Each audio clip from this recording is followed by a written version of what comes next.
Vamos con vos, Sencito. Vamos con una sección que la había archivado hace un rato largo. Hace un rato largo. Vos recordarás, creo que ni siquiera estaba presente Felo acá en Mar del Plata. No estaba sumado ni Agustín. No, todavía.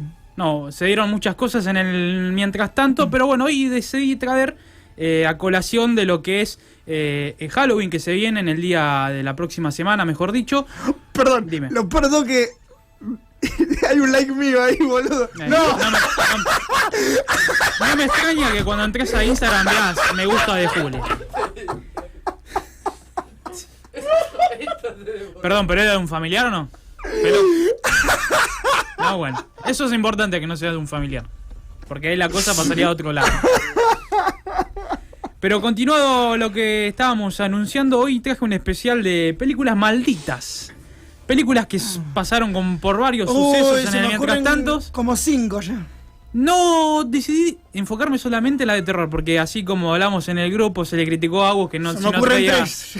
Junjiito, no podía hablar del género del terror en el anime. Bueno, acá por ejemplo se habló de, si no mencionás a los Superman y las tragedias que tuvieron, Sí. la de lo que es el Caballero de la Noche también, pero decidí especificarlo solamente en el terror.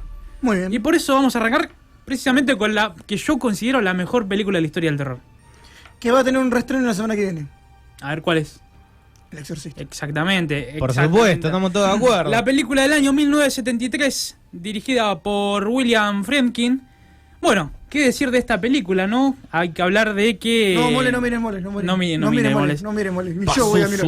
Ni yo voy a mirar. Lo que pasó con la protagonista Linda Blair, bueno, que fue poseída en esta película. Y bueno, de ahí empezaron muchos sucesos que conocemos todos. Porque, a ver, primero le voy a preguntar. ¿Felo la viste? ¿Felo la viste? Sí, de mis películas favoritas Bueno, de terror. al fin podemos coincidir Soundtrack todos. histórico Sí, olvídate. y clásico, emblemático. Olvídate, junto con Carpenter en lo que es Halloween, la misma película, de lo Sí. más importante me parece a mí. Pero bueno, en esta película sucedieron muchas cosas extrañas, si se puede decir de alguna manera. Bueno, Paranormales. un poco llamaron también a que pasen eso. Hay que decirlo que en estas películas de terror algo hace que lo llamen a que pasen cosas extrañas. Bueno, podemos hablar de cintas que se borraron solas en el medio de la película, focos que se cayeron, incendio en un plató de Warner, o sea, se quemó todo el escenario de una de las partes de la película, lesiones también por parte de la protagonista, como era Linda Blair, que era la chica que era poseída, y su madre, que la era protagonizada por Ellen Burstyn. Y también lo que tenemos que hablar, tenemos que decir que murieron entre 4 y 9 personas en el rodaje. Y acá lo más extraño, que el hijo de la protagonista, de que hacía la voz del demonio, luego de que la película terminara y concluyera, se suicidó, pero antes mató a toda su familia. O sea, estuvo rodeado por lo que es acontecimientos atroces esta película, como todas las que vamos a traer en el día de hoy. Otro acontecimiento atroz, con esta película está obsesionado Jeffrey Dahmer, Sí, el asesino del cual está... sí, que creo que Netflix. tenés una reseña para hacer después, ¿no? Sí, la voy a hacer en mi segmento. Es verdad, tiene razón Fer, Es con con el la Exorcista 3. Con la 3. Sí. Sí, Y para mí después de la con- 2... Ahora, la 3 es mejor que la 2. ¿Sí? Sí, para mí. No sí. la vi nunca, pero bueno, esto es más o menos lo que sucedió en aquella mítica película, la que, como dijimos anteriormente, es considerada la mejor de la historia del terror.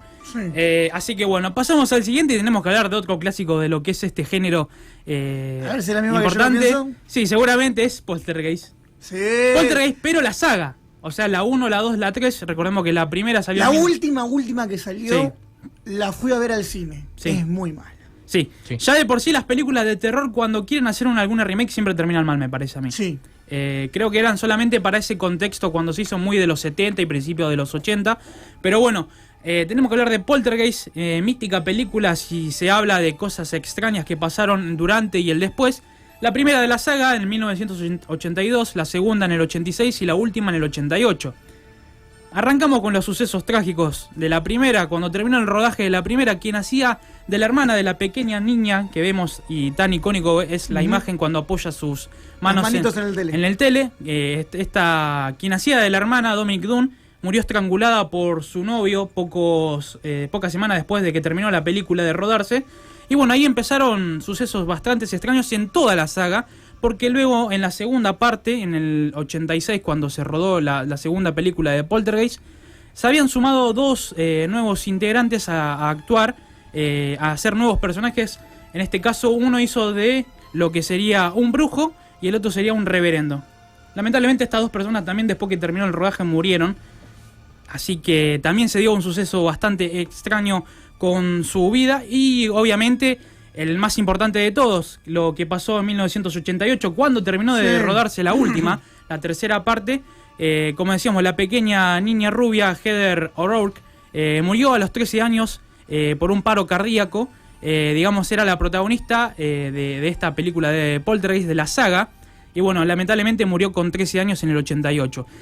Mucho se dice de que esta película también estuvo influenciada por el tema de una maldición, si se puede decir de alguna manera, porque quien hacía de la actriz de la madre de esta saga, JoBeth Williams, dice que echó la culpa porque habían utilizado esqueletos sustraídos de una morgue. O sea, hicieron lo que no hay que hacer. O sea, no tenés que llamar a la muerte, de cierta manera. No, se regalaron. Y bueno, lamentablemente pasó lo que a veces uno también llama a que pueda pasar. Pasamos a la siguiente, tenemos que hablar de... Esta la vi en el día de ayer, un poco recordando... sí, que tiraste dardos venenosos. No, no es esa. No es esa. Es otra. La que había tirado dardos venenosos, para mí bastante sobrevalorada, el bebé Rosemary, la vi, no me llamó la atención. Bueno, es una película icónica, no lo voy a negar, por todo lo que pasó también, que está bien mencionar lo que pasó con el director Roman Polanski, con el asesinato por parte de su esposa, de Sharon Tate. Bueno, la reflejó Tarantino de una manera bastante diferente en lo que es... lo de Tarantino es un what if. Sí, o sea, lo que le hubiera gustado que pase, básicamente. Sí. Pero bueno, recordemos el asesinato de Sharon Tate por parte del clan Manson y bueno, todo lo que pasó en aquel fatídico año 1969. ¿Y las acusaciones hacia Polanski? No, obviamente, sí.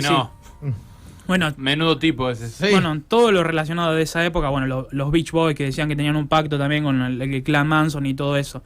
Pero la película que vamos a hablar en esta ocasión es La Profecía, The Omen. Película del año 1976 dirigida por Richard Donner. Esta película hay que decir que, bueno, ya de por sí arrancó mal. Tenemos que decir que esta película retrata la vida de, bueno, el protagonista, que es Gregory Peck, mítico actor que ganó un premio Oscar por el matar a un ruiseñor en los 60. Pero bueno, de por sí la historia va de que Demian es el hijo del diablo, básicamente, que nace un 6 de junio, o sea, el 6 del 6 del 76. O sea, trataron de fusionar el famoso número de lo que es invocar a la bestia. Y bueno, en esta ocasión hay que decir que no estuvo negada a los sucesos trágicos La Profecía por lo que respecta. Recordemos también que la fecha de su estreno, como decíamos, el 6 del 6 del 76, un poco estuvo anunciada por parte del Vaticano, incluso que le dijo por favor no la estrenen durante esa fecha, obviamente pensando por lo que significan estos números. Pero bueno, a lo que vamos, a lo trágico, para empezar, el actor, el protagonista Gregory Peck, lamentablemente sufrió que su hijo se suicidara un par de semanas antes de que comenzara el rodaje de esta película.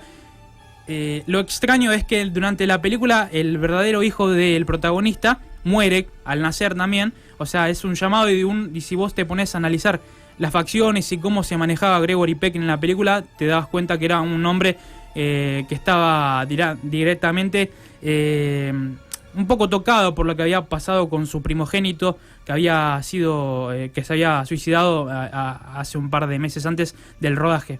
Pero la cosa no terminó ahí, porque durante el rodaje también hay que decir que un tigre, por ejemplo, mató a un domador que estaba contratado para las escenas de esta película. Y la parte interesante también es los Rottweiler que aparecen durante este rodaje, que bueno, representan al demonio básicamente. Y esto hay que decir también, los Rottweiler atacaron al domador, o sea, la persona que se dedicaba a cuidarlos, y lo mandaron al hospital. O sea, se salvó de ojete, básicamente. Pero bueno, no termina ahí, porque la verdad que esta película pasaron muchas cosas bastante extrañas.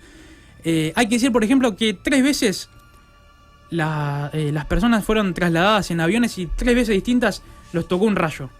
O sea, es imposible que estaban meados mal. Por ejemplo, el actor protagonista Gregory Peck, además de estos 3 veces que un rayo tocó los aviones, en otra ocasión había sacado pasajes, pero luego se arrepintió en un viaje a una de las locaciones que era Jerusalén, y lamentablemente estrelló el avión y murieron 5 personas que habían dentro. O sea, se salvó también de pura casualidad. Pero bueno, no termina ahí. Hay que decir, por ejemplo, que el productor de esta película con otros miembros en 2 ocasiones tuvieron que abandonar un hotel porque el IRA, o sea, lo que era el Ejército Revolucionario de Irlanda del Norte, había puesto una bomba donde se encontraban alojados y luego explotó ese hotel. O sea, también se salvaron con mucha suerte. Y creo que acá viene lo más interesante de lo que respecta a la maldición de la profecía, me parece a mí, de la película de 1976, que era que en una de las escenas más icónicas de la película es que uno de los fotógrafos ya sabía que iba a morir de cierta manera porque había sacado una foto y veía que como que de costado se le iba a cortar la cabeza y bueno, definitivamente murió decapitado el fotógrafo en la película. Pero bueno, esto también sucedió en la vida real porque quien se encargaba de hacer los efectos especiales de la película murió decapitado también luego de un choque. O sea, estaba todo relacionado en esta película, que algo malo iba a suceder y también terminó sucediendo. El destino final, boludo. Es destino final, pero en la vida real. Boludo. ¿Esa es la última? Esa es la última que terminamos en el dial, pero bueno, como digo, The Omen me parece que es... Poltergeist es muy icónica por lo que pasó con la niña y todo, pero The Omen es que más la sufrieron los protagonistas. No las sabía, las del... Era impresionante. Yo descubriendo ahí cómo hizo el profe haciendo la tarea ahí, investigué y la verdad que es impresionante la cantidad de tragedias que tuvo esta película. Muy bueno, Enzo, muy buen informe. Muy buen informe, te felicito. No fuiste a lo seguro, te felicito. No, porque acá, por ejemplo, nuestro compañero Felo Miranda dijo, bueno, Superman, si no trae Superman no va. No dije eso. Bueno. Pregunté, Superman, el Cuervo y cuál más, dije. Ninguna era. Creo que esas dos dijiste. Y él no era ninguna. Por eso, pero yo en ningún momento subestimé que si no estaba Superman era un mal segmento. No, él no subestimó el resto. Claro. Fue así en realidad. Sí, 100%. Sí. Así que bueno, con esa última... Igual yo le pegué 2 de 3. Sí, la verdad es que más o menos porque también sabemos lo que le gusta a cada uno con respecto a películas. La aclaración al pie de página con respecto a películas. Con respecto a películas.